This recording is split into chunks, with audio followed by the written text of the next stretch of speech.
Тарыхый окуялар дайыма талданып, талкууланып турушу керек. Жыйынтыгында чыгарылган илимий корутундулар, жазылган эмгектер кийинки муундун тарбияланышына көмөк болот.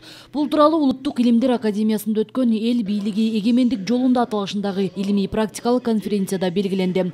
Анда саясаттануучулар, коомдук ишмерлер, тарыхчылар, филологдор, философтор, юристтер Аксы окуясынын 20 жылдыгына байланыштуу илимий баяндамаларды жасап, өткөндөн сабак алуу керектигине токтолушту. Алар бул окуяны революциялардын катализатору деп аташты. Туура эмес башкарганынан үй бүлөлүк бийликке өтүп кеткендигинен чыккан. Мына азыр докладта угуп атасыңар. Буга чейин жанакы Кумтөр окуясы, Кумтөр проблемасы эсиңерде бар. Ошо Кумтөрдүн арты менен легендарный парламент кууп таратылган.